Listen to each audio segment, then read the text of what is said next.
Hello guys, konnichiwa. Nandito tayo ngayon sa Ukayan. So, samahan nyo ako hanggang dulo ha.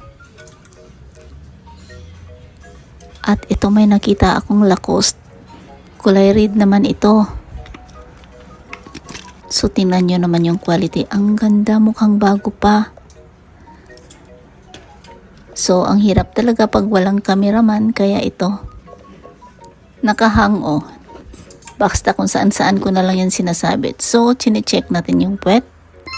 Napakaganda. Bubuksan natin guys. So, ito na nga. Napakalinis sa loob. May dust bag pa. So, tingnan nyo naman yung quality niya. At affordable pa siya guys. Hindi siya mahal. So, ito naman ay kili-kili bag lang. Alam nyo guys, ang ganda ng quality pag Lacoste. Ito yung dust bag niya oh. Yung dust bag napakalinis din. Pati yung loob. Napakasimple yung loob, yung style. Side by side, may dalawa siyang pocket. Guys, pwede na to. Perfect to guys. Marami ding mailalagay dahil malaki at easy to open pa. At higit sa lahat, wala ring damage. So, ito na naman yung may certificate pa siya oh. Yung ano ba yung card. Oh, ang linis pa din. Ang hirap buksan nga. So, yan guys ang scenario. So, balik na natin. Napakaganda talaga. Oh, kumikintab din sa camera ko at wala rin gas-gas.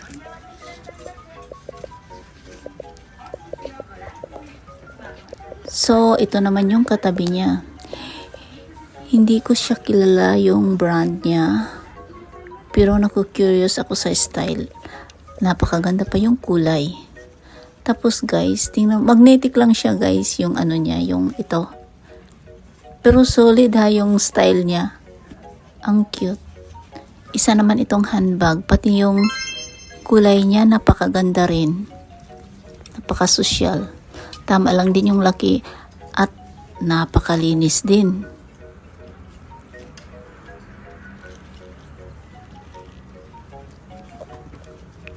Diba ang ganda? So, soli na natin dahil na-videohan na natin. So, itong isa naman. Nalaglag pa. Muntikan na nga pala. So, ito naman guys. Maganda rin siya. Napakagaan. At napaka-comfortable rin dalhin. So, ito yung presyo niya. Medyo pricey siya konti. Dahil, ang ganda rin naman talaga. Napag-google nga ako eh. Kasi nag-curious ako bakit medyo mahal siya. So yan. Yun ang scenario niya. Easy to open. Tapos, ganyan lang siya. So, soli na natin. Na-share ko na sa inyo guys. Ang ganda rin yun. Ang linis pa. So, ito naman yung shoes. Medyo maliliit tong shoes na to. Pero ang ganda rin to sa personal. Atlantic Star naman siya. Pero halata mo talaga siyang yung matibay. Ayan, kulay. Hanip sa kulay guys. O talagang mapapaano ka. Makakagingki ba ang kulay? Anong tawag dyan? Nakalimutan ko na. So, ito naman yung isa rin. Ultra. Ito rin mukhang bago. So, ito naman yung Nike. Maganda rin itong Nike guys. Hindi pa siya gas-gas na gas-gas. Mahal naman kasi pag Nike. Pero ito, pwede na to. Kunting punas lang yan. Perfect niya din yan. So, dito naman sa baba. Ang dami kasi itong second street na to guys. Ang daming yung mga mga damitan, karamihan. Kunti lang yung bag. So, yan. Yung mga shirts naman yan. Ay, yung mga yung mga blouse. Yung galing Zara, Uniqlo, mayroon din dyan marami. May mga branded din. Kasi doon naman sa kabilang side yung mga branded.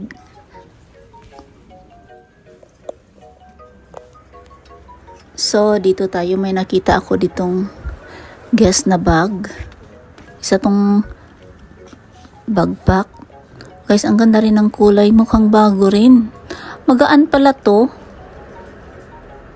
So, ang lambot pa ng yung leather niya. Yung leatherette ba yun o leather? Ayan ang presyo niya, guys. Pwede na. Ang cute pa ng kulay. Tapos yung ano niya, parang comfortable ito dalhin dahil hindi siya matigas. Tapos yan ang loob. Napakalinis. Oh, ang ganda. Tama lang din yung laki.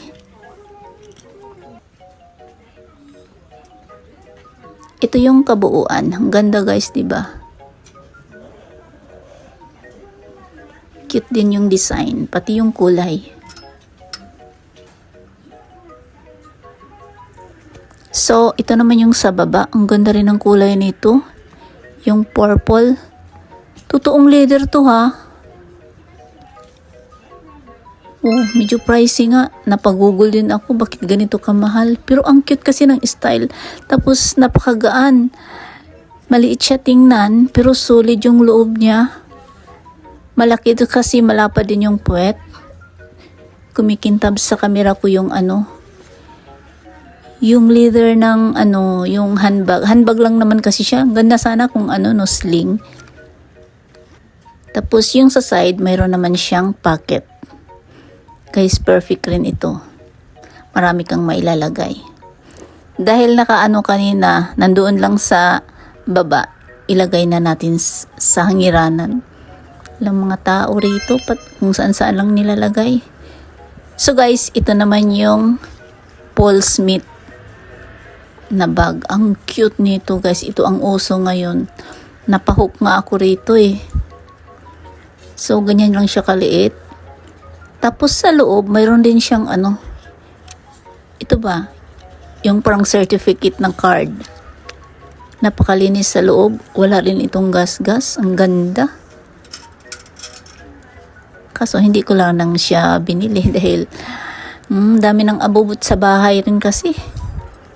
Ayan guys, ang ganda talaga. Oh. Pati yung kulay. Cute yung kulay. Para siyang kulay na yung Cartier.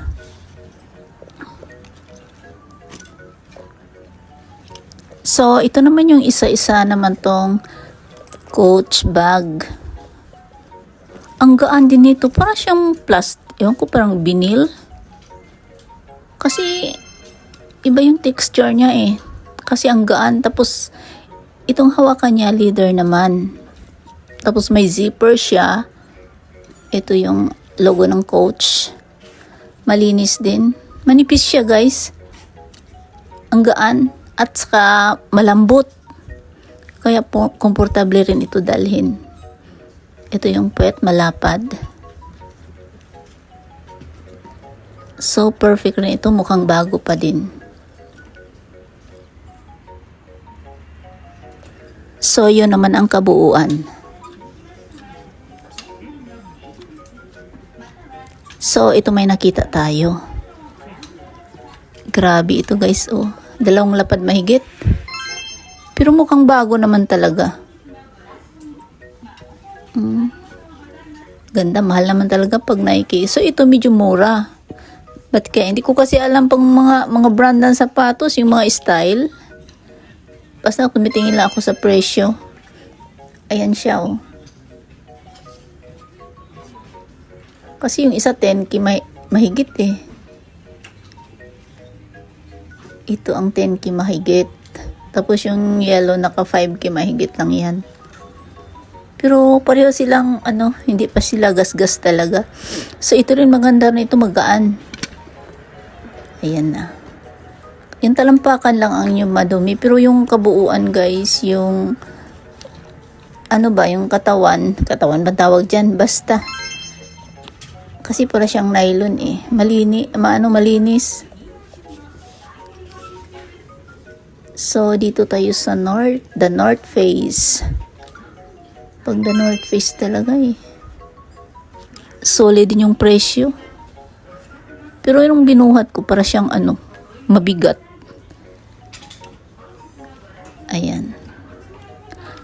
pang spring naman siya. So, dito tayo sa Supreme. Diyos, grabe pala yung mga Supreme na to. Bigatin yung mga presyo, guys. Oh. Ang ganda rin naman kasi yung tela. Yan, marami dyan. Halos Supreme yan. Mga branded na yan. Mga 5K halos pataas.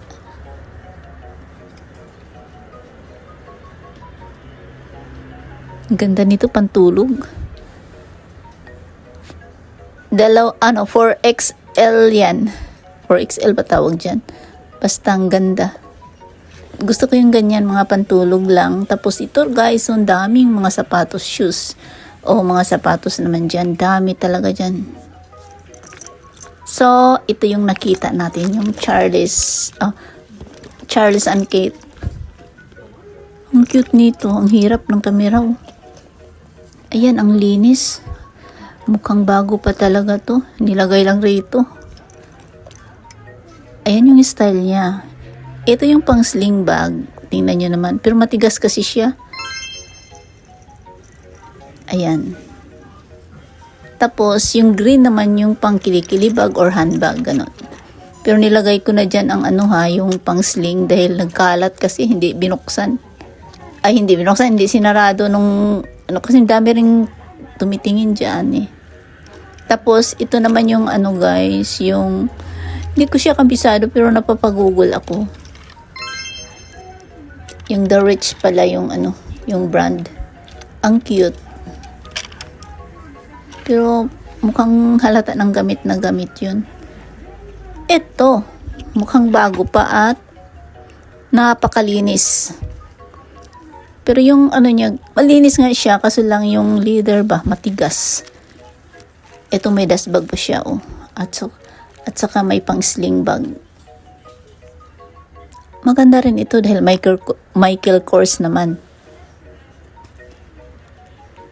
Ayan siya guys.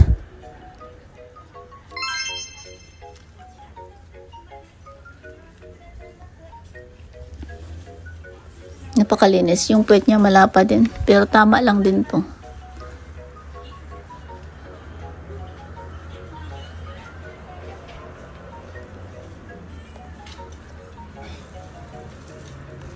So, dito tayo sa Vuitton. Nakasalamin to guys. Feeling ko mura na to. Kaso nga lang, medyo gamit na nga talaga. Kasi mahal talaga ang Vuitton guys. Pero ito, yung sa shoulder bag lang. Ay, hindi siya shoulder bag. Yung pang kilikili bag lang. At saka handbag. So, yan guys. Hanggang dito na lang muna ang vlog natin. Salamat hanggang dulo. Sinamahan nyo ako. See you on my next video. Bye and God bless lahat.